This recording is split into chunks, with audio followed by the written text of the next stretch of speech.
Hey, what's up, everyone? Today we're looking at three novels that constitute the Chronicles of the Shadow War.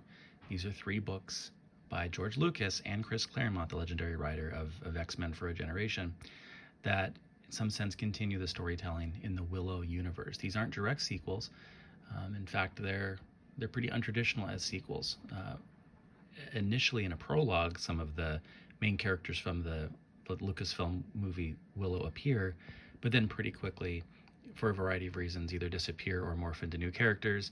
It's ultimately a story about the baby in Willow. And for anyone who's not old enough to remember Willow, I suggest you go out and watch it. There's a mixed bag of responses to it, I think even to this day. Interestingly, however, yesterday, Lucasfilm announced at Celebration that a sequel is coming to Disney+. Now, I think consequently it's more important than ever to talk a bit about what Willow was before we have to sort of swallow what Willow now is. Now, for all I know, this new Willow show, which I don't know that I'll watch, is going to be completely in continuity with everything we know about the Willow expanded universe. Somehow I highly doubt that. And at any rate, what I think is interesting is that despite decades of just silly, pointless debate online about to what extent Lucas was involved or concerned about the expanded universe, which we all know he knew about, cared about, contributed to, oversaw in a variety of ways. The thing that's absolutely undeniable is that Lucas quite literally has his name on books that in some sense continue the Willow storytelling outside of the films, right? You literally see his name here. Where in the case of Shadow Moon, he is one of the co-authors. And in the case of Shadow Dawn and Shadow Star, is contributed as providing the story.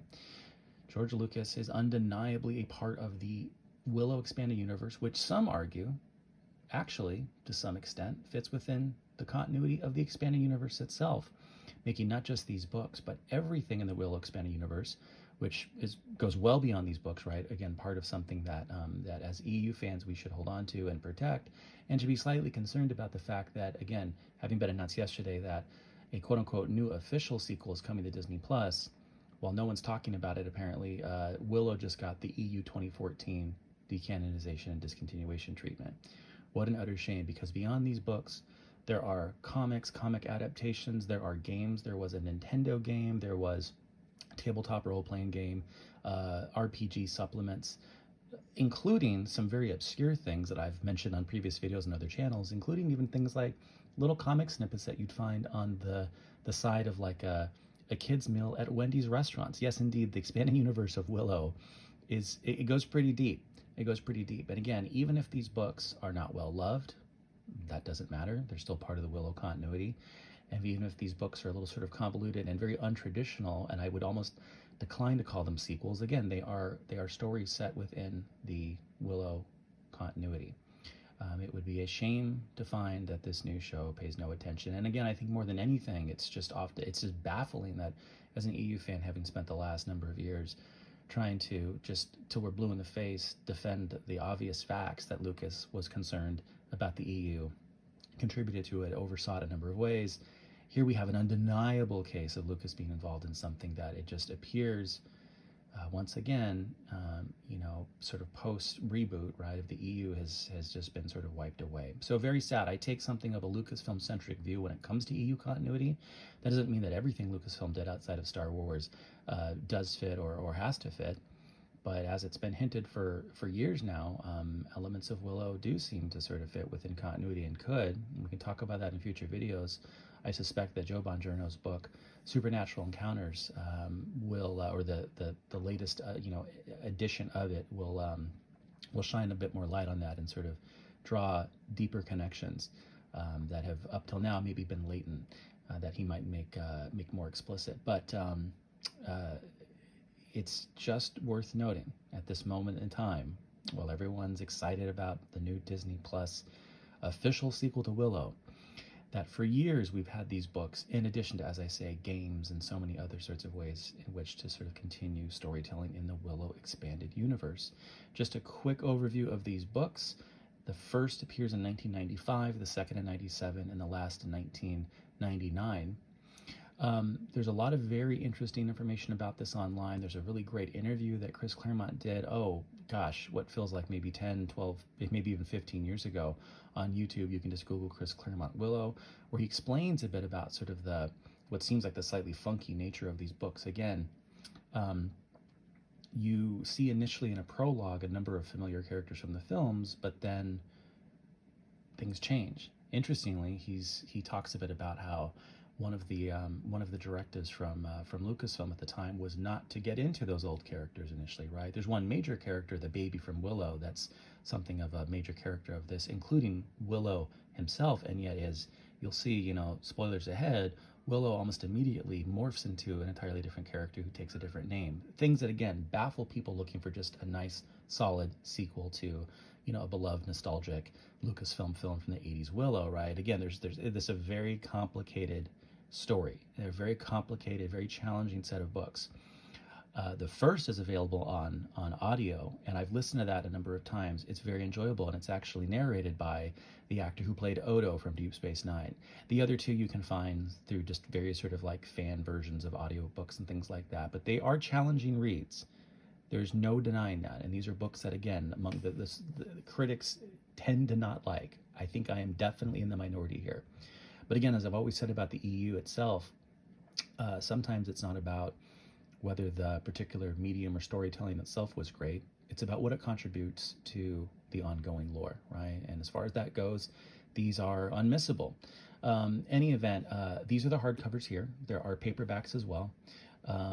They evidently sold very well, according to Chris Claremont, and which is great, even if the critical consensus was not as strong as the sales. But the hardcovers and the paperbacks are difficult to find in good condition for very good prices. Shadow Moon tends to be probably the most accessible by about. Shadow Star, particularly with hardcovers, nearly impossible to find anything that isn't sort of beat apart or just like way out of the price range, which is a real shame. It would be interesting to sort of see in a different, in a different reality, if this Willow sequel was actually in continuity. Would that sort of create interest in sort of reprinting these, right? Again, I can hear the critics out there saying, no, they're horrible books. Well, that's your opinion, and it would be great for people to read this and judge for themselves.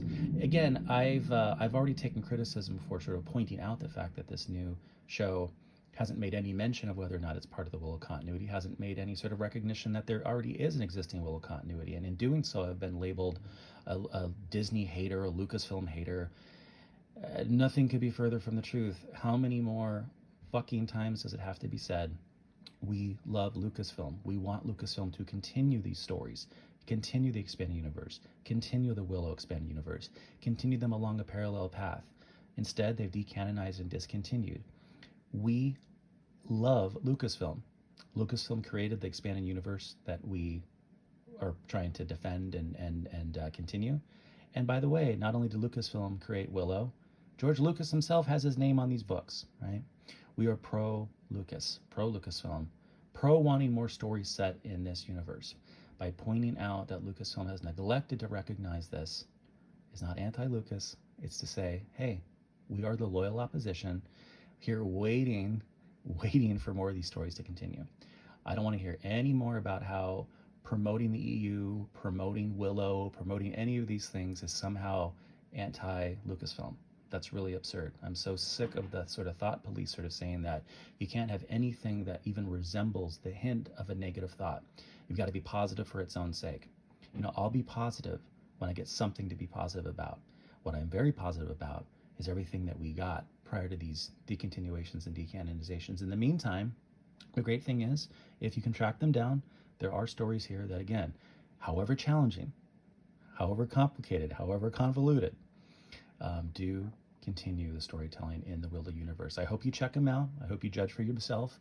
If these aren't your cup of tea, again, there are games, there are tabletop games, there are RPG supplements, there are comics and comic adaptations, and lots of other weird little nooks and crannies that continue the Willow storytelling universe, including even like a toy series too. You can go out there and collect the toys, some of which are kind of hard to track down, which is made it sort of a real kind of collector's item among, sort of like toy fans and stuff like that. But anyway, Yeah, Willow does not get the love that it deserves, and I just feel that this new announcement that doesn't recognize the existing Willow lore about this new show is just it's not gonna help that case. So, once again, I feel really bad for Willow fans, and as an EU fan, I am, I guess, by default, a Willow fan too.